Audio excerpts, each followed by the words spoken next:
Portugal continues to battle wildfires. Temperatures in Europe have reached record highs. Blazes continue to rage in the south of the country for a third day in a row. And over 800 firefighters and 12 aircrafts have been battling the blaze. Fumes have also consumed more than 1,000 hectares of forests in the hilly areas of the southern Algarve region, popular with the tourists. The authorities have deployed 130 soldiers to help with the efforts.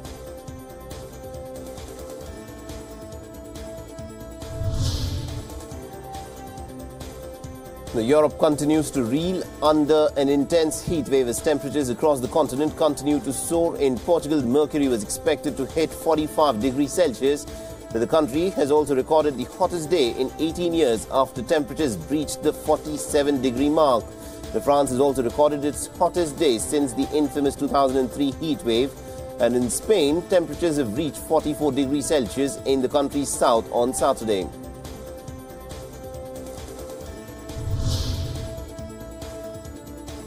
After Zimbabwe's turbulent post-election violence died down, many in the country are now unsure about what the country's next step will be. As President Emmerson Mnangagwa's ruling ZANU-PF supporters marched through central Harare celebrating victory, Mnangagwa has urged the Zimbabweans to unite and has promised that the opposition leader Nelson Chamisa will have an important role to play.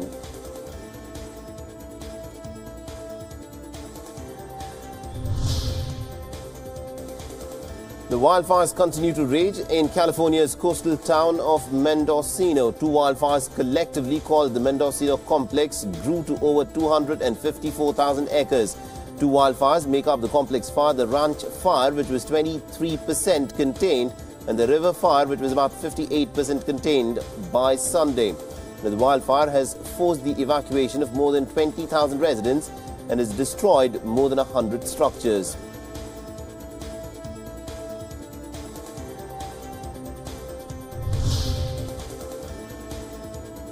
The firefighters have rescued about 14 people after their vehicles were stuck in a flash flood triggered by torrential rain in a local town in central China's Henan province on Sunday. More than 20 trucks were left stranded by a torrent of floodwater caused by a swollen river in the Fujian town of Yanshi City.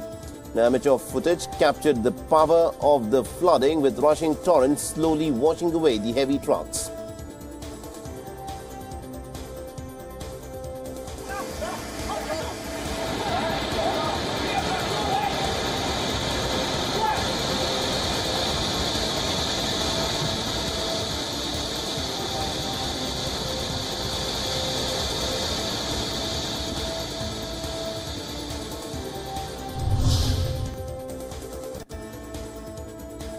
The United States has denied any involvement in the drone attack that was an alleged failed assassination attempt on Venezuelan President Nicolas Maduro, following accusations by Maduro of complicity and responsibility by actors such as Colombia and the United States. National Security Advisor to Trump, John Bolton, has asserted that there was no American involvement in the explosions in the assassination attempt.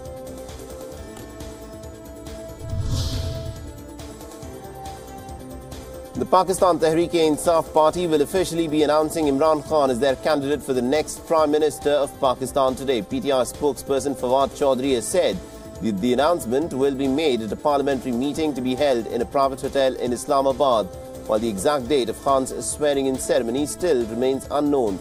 The sources say that it could be on the country's Independence Day on the 14th of August.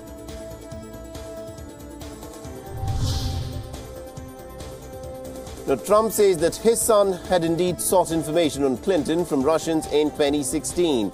Now, the US president acknowledged on Sunday for the very first time that his son, Donald Trump Jr., had met with Russians in 2016 at Trump Towers to get information on his election opponent Hillary Clinton, saying that it was totally legal and is done all time in politics.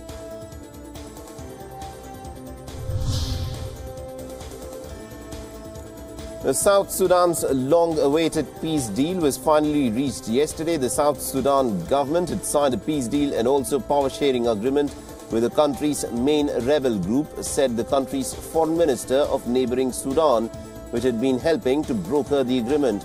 The South Sudan's President Salva Kiir had said that he believed that the new peace deal between his government and the main rebel group would not collapse because it was not forced upon them like the previous accords.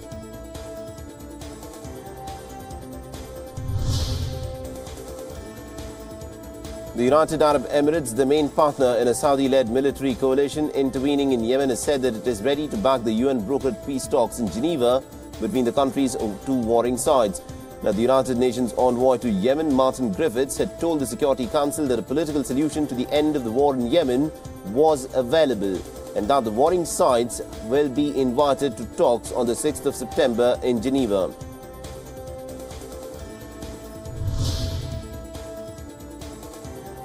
The British politician and International Trade Secretary Liam Fox has said that intransigence from the European Union is pushing Britain towards a no-deal Brexit. With less than 8 months to go until Britain quits the European Union, Fox has said that the odds of the United Kingdom leaving the EU without agreeing on a well-defined deal over their future relationship is at 60-40. He also added that the European Commission and Brussels chief negotiator Michel Barnier is to be blamed for the likely no-deal scenario.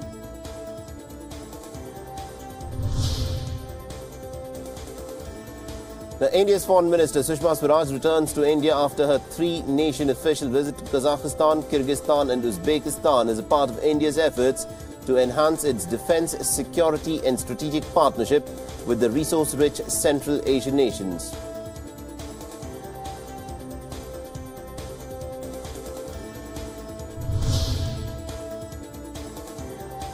Jordan's King Abdullah II reaffirms his support for the two-state solution in the Middle East. He has said that his country's position is very clear and steadfast in the Palestinian cause and has reaffirmed that Jordan supports the two-state solution that guarantees the establishment of an independent Palestinian state with East Jerusalem as its capital. Abdullah also added that there are no pressures on the kingdom and dismissed rumours which might suggest otherwise.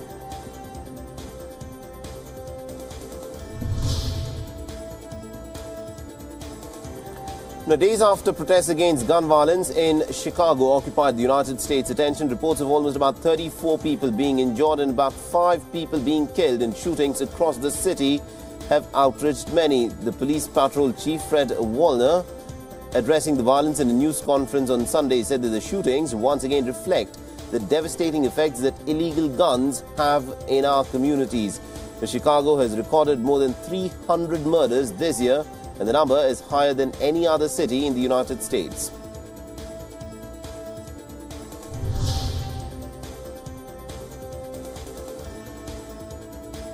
Now, 20 people were killed in a vintage propeller plane crash in Switzerland. The plane was at an almost vertical high speed as it crashed into a Swiss mountain, killing all on board, including the 3 crew members.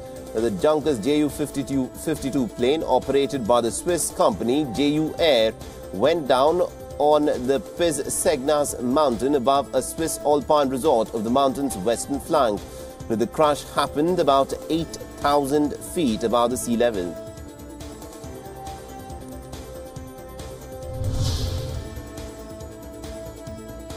The protests in Bangladesh have entered the 8th day on Sunday and then turned violent as the police fired tear gas shells to disperse tens of thousands of students.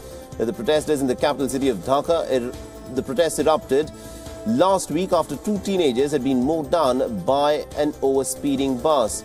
Now, outraged students have been demanding safer transport in the country. An attack by an armed men on the car of an outgoing US ambassador, Marcia Bernicat, has also surfaced. The Prime Minister Sheikh Hasina has appealed for peace in the country.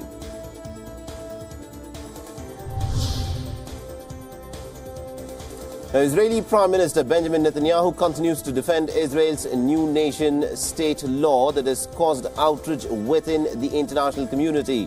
Now, the law declares Israel the nation-state of the Jewish people and omits any reference to equality or the country's democratic nature, which has now caused protest by Israel's most integrated Arab Druze minority.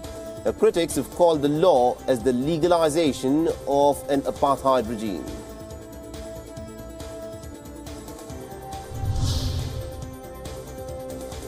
The fears of Iran's economy slipping into chaos continues to rise due to the likely imposition of the US sanctions this week. The country will ease foreign exchange rules in a bid to halt a collapse of the real currency that has lost almost half of its value since April. The plunge in the currency and the soaring inflation have sparked sporadic demonstrations in the city of Tehran, with many accusing the government of profiteering and corruption.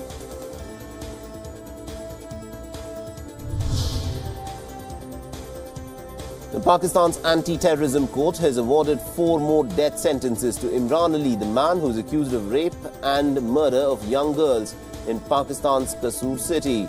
Ali had confessed to raping a total of about 9 girls, 7 of whom he had killed. According to the judge's written verdict, Imran was handed a further 4 death sentences and has also been fined rupees 3 million. Now, in this latest verdict, it brings the total quantum of punishment to 12 death sentences for Imran Ali.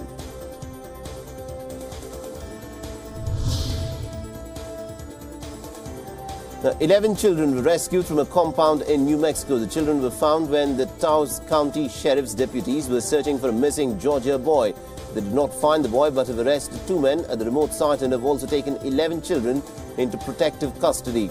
The children at the heavily armed but otherwise ill-equipped site near the Colorado border had no water, plumbing or electricity and little food, said the county's officials.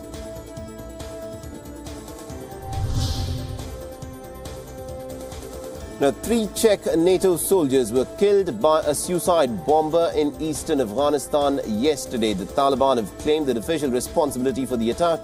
Eastern Afghanistan is where the United States Special Forces units have regularly been deployed against militants, and it remains one of the deadliest areas since the US military ended its main combat operation against the Taliban in 2014.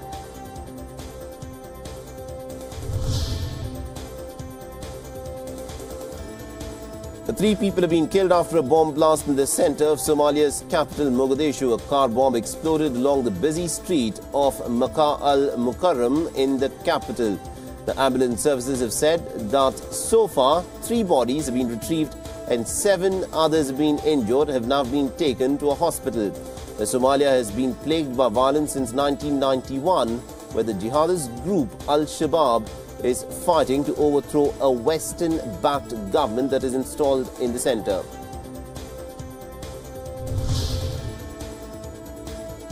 The top WHO officials have said that containing the Ebola outbreak in a volatile region such as the Democratic Republic of Congo is one of the biggest challenges. But the outbreak in North Kivu in eastern Congo was declared a week after the WHO hailed the end of an Ebola flare-up in the northwestern province, which has killed almost about 33 people. Now, there are 26 suspected cases so far in North Kivu, 4 of which have been confirmed by laboratory tests such as Ebola. Now, 20 people have also been killed so far in North Kivu due to the Ebola infections.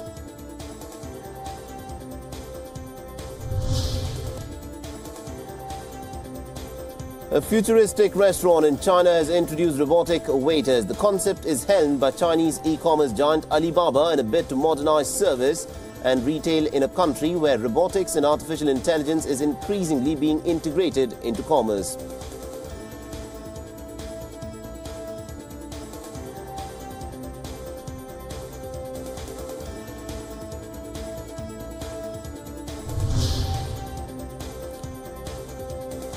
Now, scores of fans gathered on the picturesque Lake of Lucerne in Switzerland to watch divers jump from a great height in the Red Bull Cliff Diving World Series.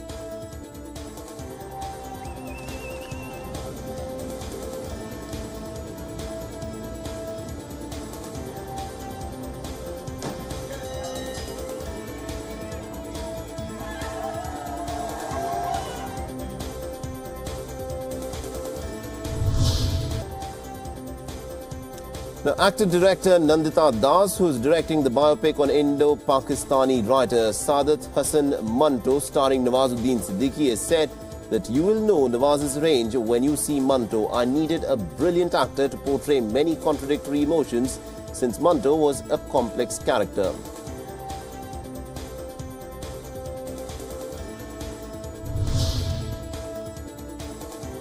The Hollywood actor Patrick Stewart is boldly going where he's been before, and that is Star Trek. A leading American network has confirmed that Stewart has been tapped to headline a new Star Trek series reprising his Star Trek The Next Generation character, Captain Jean-Luc Picard. The new series is not a Next Generation reboot, but will be telling the story of the next chapter of Picard's life.